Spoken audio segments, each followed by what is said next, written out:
नमस्कार छात्रों, मैं बादल बारुलिया एलबीएस महाविद्यालय प्रतापगढ़ से आपके मध्य ऑनलाइन क्लास लेकर आज से हाजिर हूँ। हम लोग हमारी जो क्लास रहेगी वो रहेगी इतिहास विषय की, और इसमें हम आपका जो इतिहास फर्स्ट ईयर जो प्रथम वर्ष है उसकी क्लास आज से शुरू करेंगे।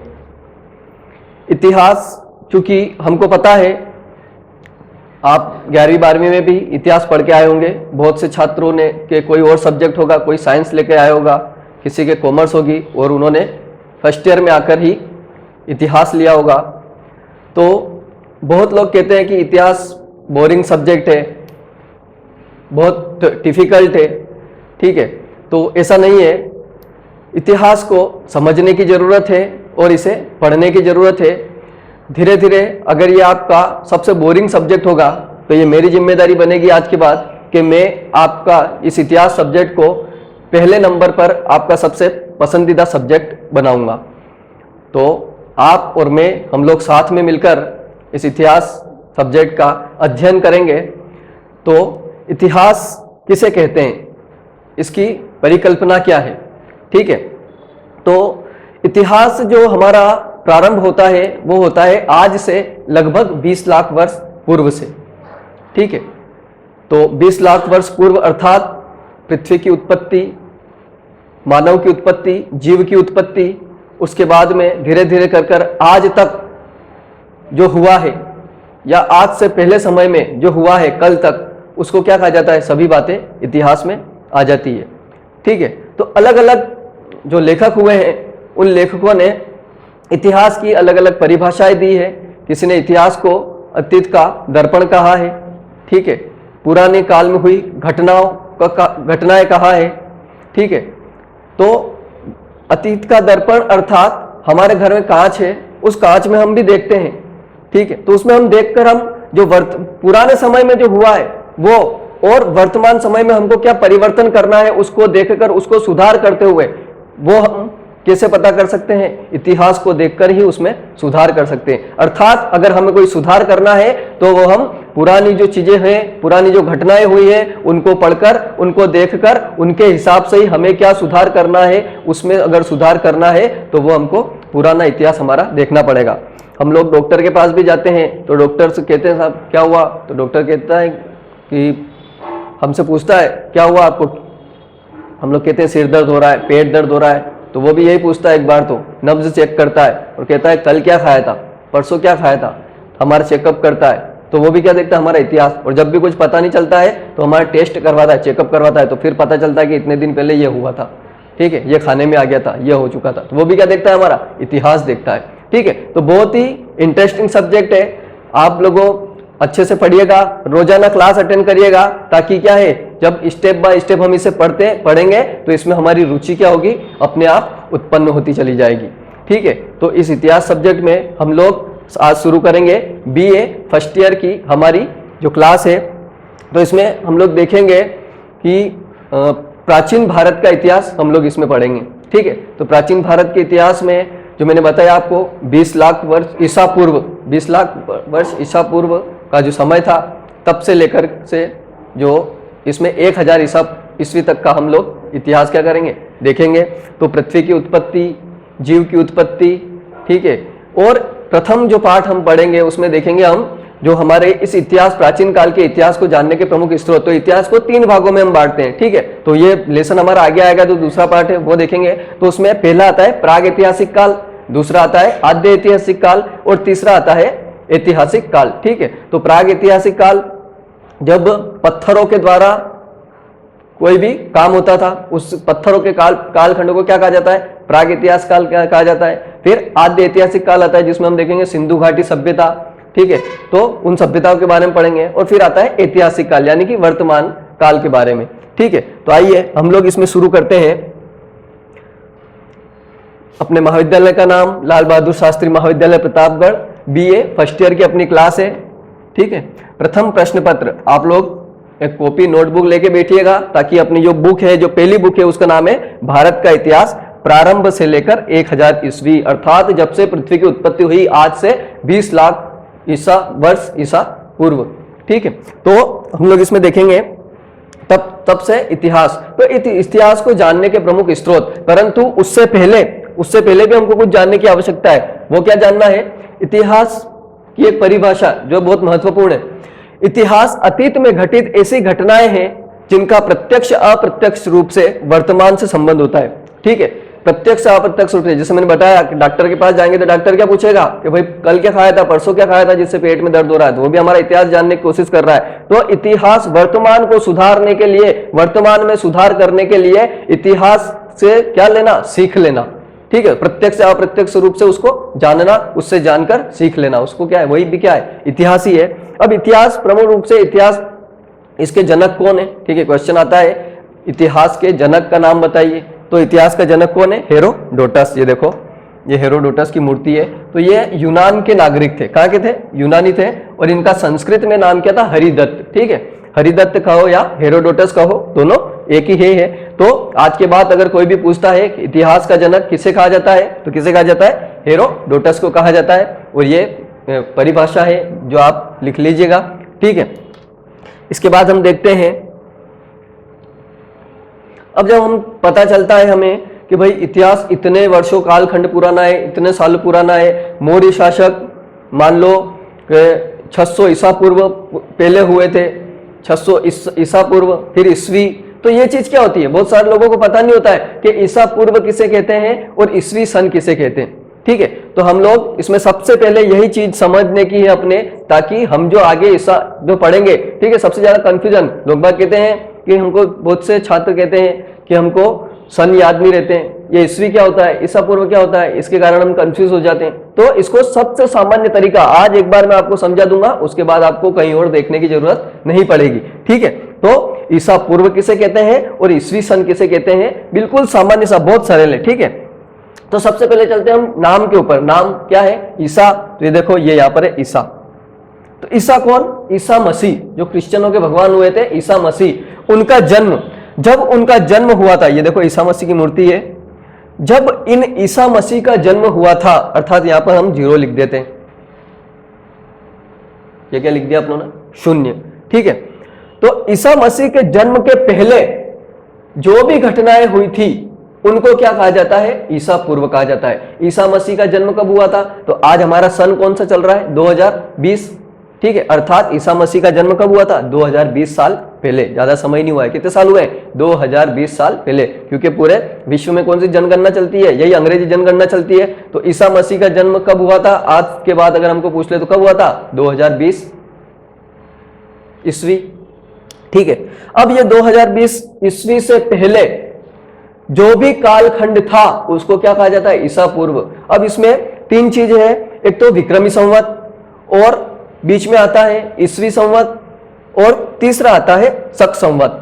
ये देखो, इसको समझेंगे हम, बहुत ही सरल है। तो ईसा मसीह के जन्म से 57 साल पहले, ये देखो अपन ऊपर चल रहे हैं, ये ईसा मसीह का जन्म है, ये यहां जन्म हुआ था, इससे 57 साल पहले, ये देखो मैंने लिख रखा है, 57 साल पहले एक राजा था उज्जैन का जिसका नाम था विक्रमादित्य। उस विक्रमादित्य ने क्या किया था? अपना शासन स्थापित किया था, राजगद्दी ग्रहण की थी, और तभी उसने क्या किया था? इस विक्रमी संवत स्थापना की थी।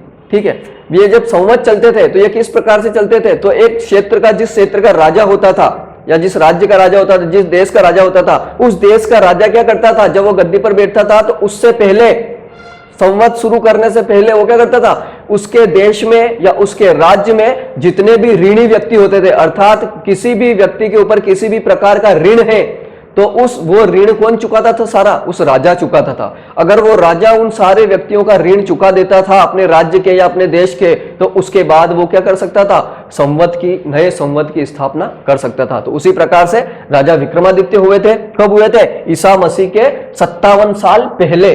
ठीक है, तो 57 साल पहले होते, तो एक गद्दी ग्रहण की थी इन्होंने, और इसी कारण से क्या चला था? विक्रमी संवत, जिसे क्या कहा जाता है? हिंदू संवत भी कहा जाता है। ठीक है, तो कब प्रारंभ हुआ? आज के बाद अगर कोई पूछे कि विक्रमादित्य ने गद्दी ग्रहण कब की थी, विक्रमी संवत का प्रारंभ कब हुआ था? तो ईसा मसीह के 57 साल पूर्व। ठीक, दूसरा अपन चलते हैं शक संवत। ये देखो, ये शक संवत। अब शक संवत क्या है? ये आता है ईस्वी सन के अंदर। ठीक है। अब ये ईस्वी सन कैसे, तो ईसा मसीह के जन्म के 78 साल बाद, कितने साल बाद, 78, 78, ईसा मसीह के जन्म के 78 साल बाद हमारे यहाँ पर बहुत सारी विदेशी जातियां आई थी, जिसमें एक थी कुषाण, ठीक है। और कुषाण जाति में एक शासक हुआ था जिसका नाम था कनिष्क। क्या नाम था, राजा कनिष्क। ये देखो, ये बाहर से आए थे, विदेशी जातियां थी, परंतु धीरे धीरे भारत की संस्कृति इतनी अच्छी थी, इतनी प्यारी थी कि ये क्या हुए, भारत में बस गए, शक, हूण, कुषाण, ठीक है। तो इसीलिए ये उक्ति चलती है,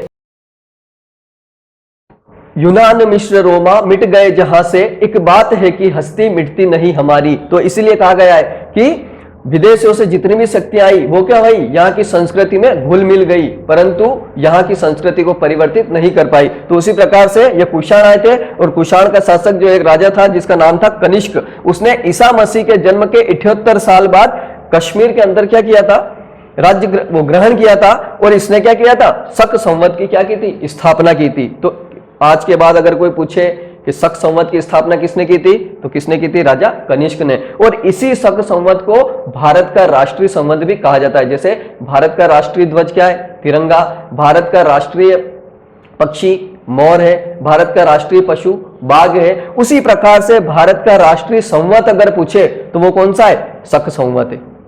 कौन सा है, शक संवत, ठीक है। इसको ध्यान रखना है, शक संवत राष्ट्रीय संवत है, इसको ध्यान रखना है। 1957 में मेघनाथ शाह आयोग की रिपोर्ट के अनुसार, ठीक है, ये किसने बनाया था इसको, 1957 में जो एक मेघनाथ शाह रिपोर्ट आयोग हुआ था, उसने क्या किया था, इसको राष्ट्रीय संवत घोषित किया था उसकी रिपोर्ट के अनुसार कि नहीं, इसको अपने को राष्ट्रीय संवत बनाना चाहिए, ठीक है। तो आया समझ में। ये देखो कुषाण शासक,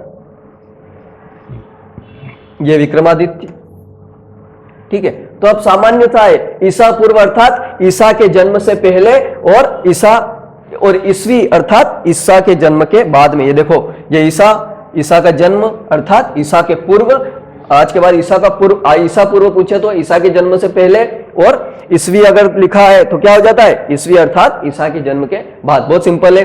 अब देखो, अगर एग्जाम में ये भी पूछ लेते हैं कि वर्तमान में विक्रमी संवत कौन सा चल रहा है, तो वो कैसे पता करेंगे, तो अभी ईस्वी कौन सी चल रही है, 2020, ठीक है।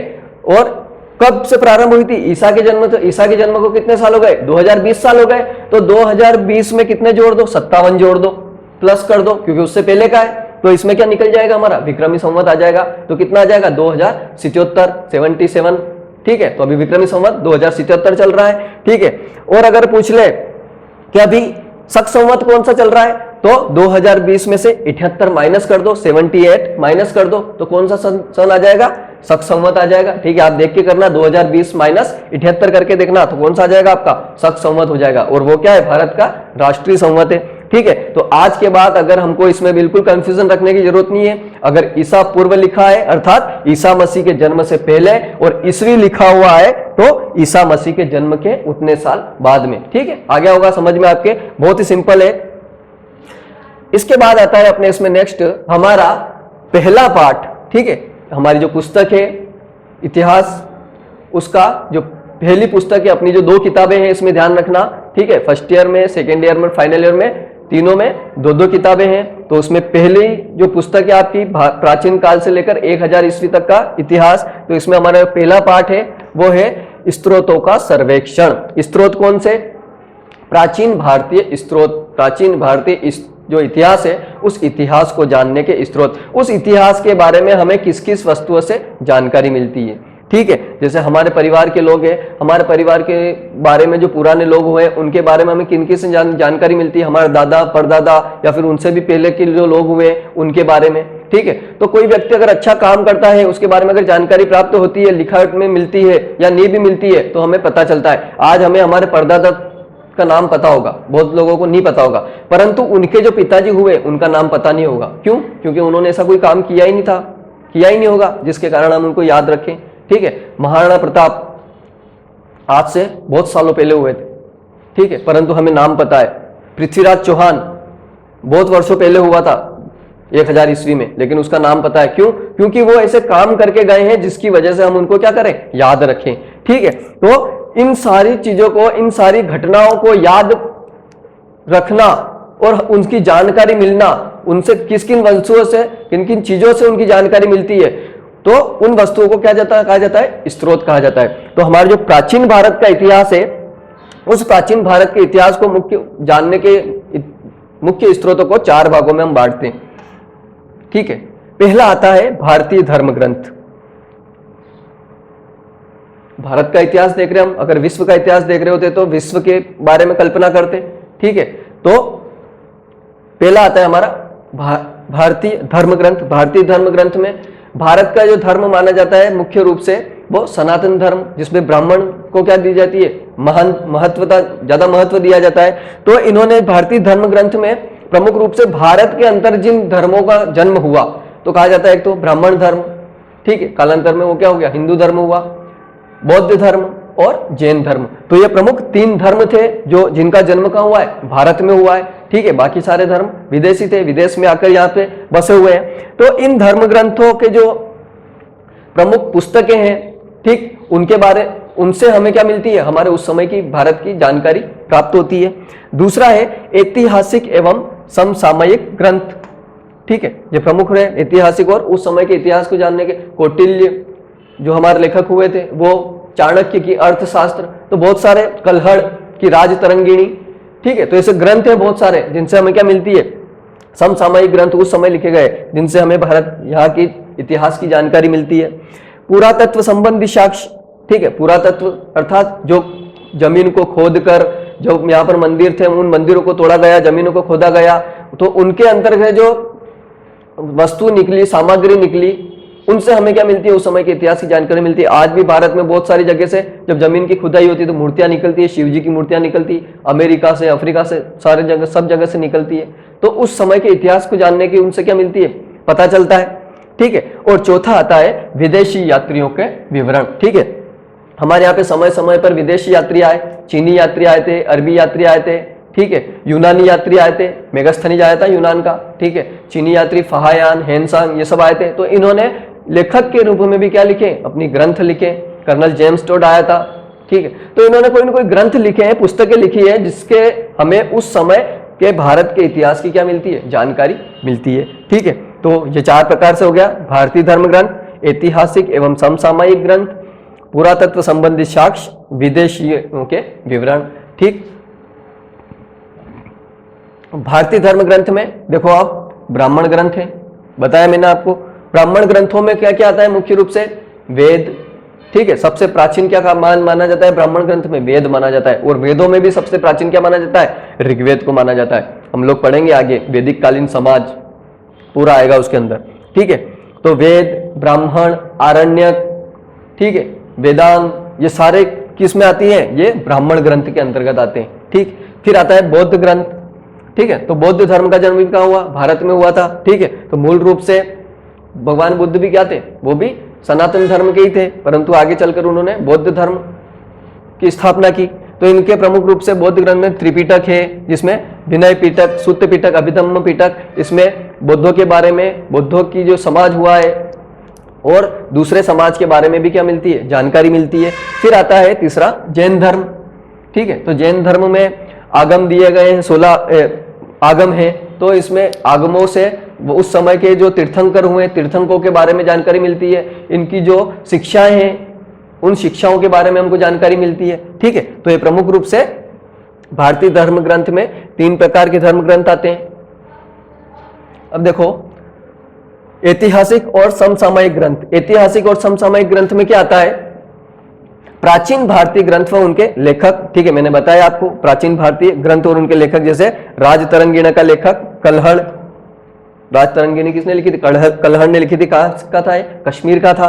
ठीक है, अब ये कवि राजारामवर्मम, ठीक है, इसका लेखक कौन था, श्री विजय था, कन्नड़ भाषा की है। ठीक है, विक्रमार्जुनियम, तो लेखक कौन था, पंपा था, कन्नड़ भाषा की है। इसी प्रकार से जो अपना अर्थशास्त्र, ठीक है, कौटिल्य ने लिखी थी। ठीक है, तो ऐसे बहुत सारे उस समय के लेखक हुए हैं जिनसे क्या मिलती है, हमें इनके बारे में जानकारी मिलती है।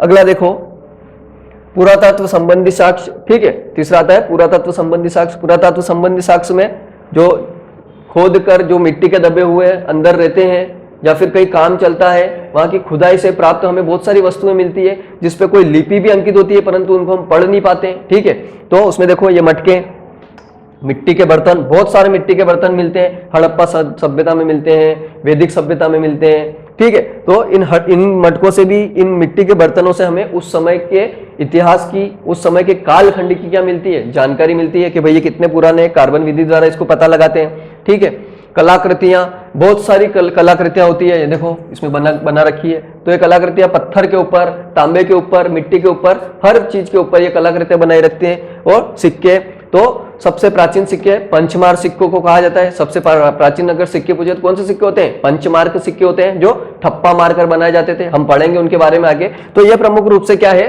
ये पुरातत्व संबंधी साक्ष्य, तो इनसे भी हमें उस समय के इतिहास की क्या मिलती है, जानकारी मिलती है। और चौथा आता है विदेशी यात्रियों के विवरण। तो विदेशी यात्रियों के विवरण में अरब के लेखक, ठीक है, चीन, यूनान आदि जो ये सारे देश थे, ये देखो ये सारे लेखक क्या करते थे, ये भारत आते थे। कोई मुगलों के साथ आया था, कोई अंग्रेजों के साथ आया था, कोई यूनानियों के साथ आया था। ये देखो ये अपना भारत है, ये अपना भारत है। तो यहाँ पर आते थे हेनसांग, फायान, ये चीनी यात्री थे, ये यहाँ पर बौद्ध धर्म का क्या करने आए थे, निरीक्षण करने आए थे, बौद्ध धर्म के बारे में जानकारी प्राप्त करने आए थे। परंतु यहाँ पर तक्षशिला, नालंदा जो बड़े बड़े विश्वविद्यालय थे, उन्होंने उनमें क्या की थी, उन्होंने शिक्षा ग्रहण की थी। विदेशी अरब से, यूनान से, यहाँ से लोग यहाँ पर इन शिक्षा ग्रंथों में क्या करने आते थे, शिक्षा ग्रहण करने आते थे यहाँ के। ठीक है, तो ये प्रमुख रूप से हमें क्या मिलती है, इनकी यात्रा का विवरण मिलता है। देखो ये इब्न बतूता है, इब्न बतूता के बारे में बता रखा है। ठीक है, तो इसने भी अपना ग्रंथ लिखा था। इब्न बतूता आता है और अपने जो 1000 ईस्वी में मोहम्मद बिन 712 ईस्वी में मोहम्मद बिन कासिम आता है, उसके बारे में भी जानकारी मिलती है। ठीक है, तो इससे हमें जो उस समय के इतिहासकार थे, उस समय के लेखक थे, यात्री थे, जिन्होंने अपने अपने यात्रा के अनुसार क्या दिए हैं, विवरण दिए हैं, तो उनसे भी हमें इतिहास के बारे में क्या मिलती है, जानकारी प्राप्त होती है। तो ये हम देखेंगे इसमें इतिहास में। तो आज की क्लास हमारी यहीं तक। अगली क्लास में हम लोग इसके बारे में विस्तृत से अध्ययन करेंगे कि और भी ब्राह्मण ग्रंथ के अंतर्गत कौन कौन से आते हैं, वेद, पुराण, आरण्यक, ये किस, इनके भाग कौन कौन से हैं। ठीक है, विदेशी यात्रियों के विवरण की पुस्तकें कौन कौन सी है। ठीक है, और पुरातात्विक स्रोतों में क्या क्या मिलता है। ठीक है, बुकजोकोई का जो अभिलेख मिलता है सबसे पुराना, ठीक है, 1400 ईसा पूर्व का, उसके बारे में देखेंगे। तब तक के लिए धन्यवाद।